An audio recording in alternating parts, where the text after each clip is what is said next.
السلام علیکم ورحمۃ اللہ وبرکاتہ۔ آپ نے جو مسئلہ پوچھا ہے کہ مسجد کے اندر میت کی نماز جنازے کا اعلان کیسا ہے، تو اس کا جواب یہ ہے کہ بہتر یہی ہے کہ مسجد سے باہر محلے کے اندر ہی ایک جگہ بنائی جائے اور وہاں پر ہی میت کے نماز جنازہ کا اعلان کیا جائے۔ اسی طرح جو دوسرے امور ہے، کوئی گم ہو جائے تو اس کا اعلان کیا جائے۔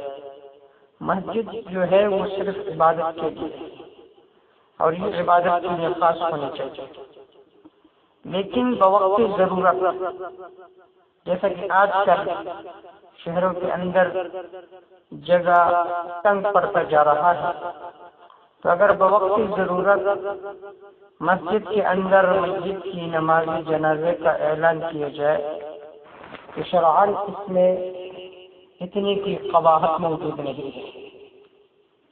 یہ تو اس سوال کا جواب تھا جو آپ نے کیا تھا، لیکن یہاں پر دو باتیں وہ بہت زیادہ توجہ کے لائق ہے۔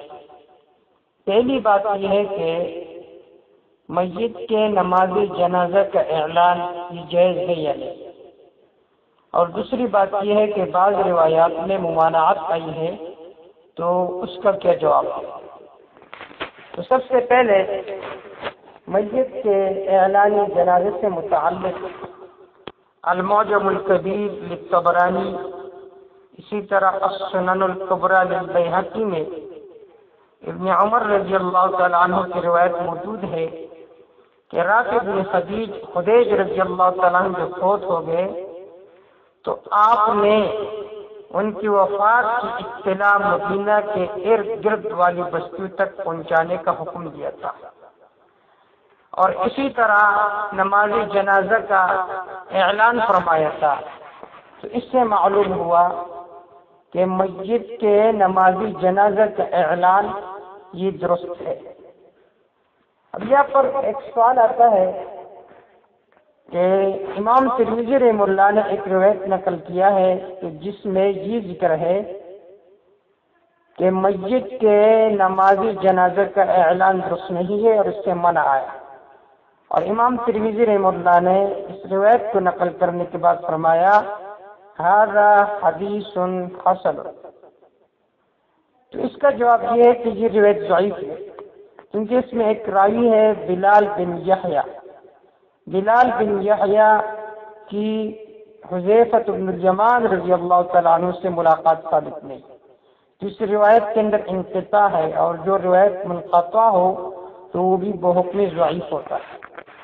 دوسرا جواب یہ ہے کہ اگر بالفرض اس کو درست مانا جائے تو یہ جو ممانعت آئی ہے یہ زمانے جاہلیت میں بطور رسم کے جب کوئی مر جاتا تھا کہ پورے علاقے کے اندر کئی بستیوں کے اندر ایک آدمی ایک گھوڑے پر سوار ہو کر چیخ کر چلا کر لوگوں کو اس کا خبر دیتے تھے۔ تو یہ جو ممانعت ہے یہ اس زمانے جاہلیت کے رسم کے ساتھ خاص ہے۔ کتاب الجنائز میں علامہ مبارک پوری رحمہ اللہ نے اس کی یہ توجیہ بیان کی ہے۔ اور بعض روایات میں مسجد میں بھی میت کا اعلان یہ ثابت ہے۔ حدیث پاک یہاں سے امام بخاری رحمہ اللہ نے اس روایت کو نقل کیا ہے عن ابی ہریرہ رضی اللہ تعالی عنہ ان رسول اللہ صلی اللہ علیہ وسلم نہى عن النجاشی فی اليوم الذی مات فیہ۔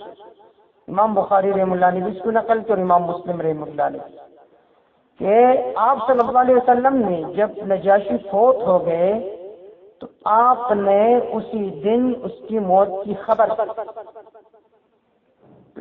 امام ابن حجر رحمہ اللہ وہ فرماتے ہیں وفائدۃ هذه الترجمہ الاشارۃ الى ان النعی لیس ممنوعا کلا۔ اس سے معلوم ہوا کہ کسی میت کے نماز جنازہ کا اعلان اور اس کی موت کا لوگوں کو خبر دینا یہ ممنوع نہیں ہے۔ فتح الباری باب الرجل ینعى ای اہل المیت بنفسہ. اور اسی طرح دوسری روایت جو میں نے شروع میں ذکر کیا رافع بن خدیج رضی اللہ تعالیٰ کے بارے میں کہ ابن عمر رضی اللہ تعالیٰ عنہ نے باقاعدہ اس کی موت کی خبر دی، اطلاع دی، نماز جنازہ میں شرکت کی گئی ہے. اور جو منع کی روایت ہے وہ اکثر ضعیف ہے اور منقطع ہے. واللہ اعلم بالصواب.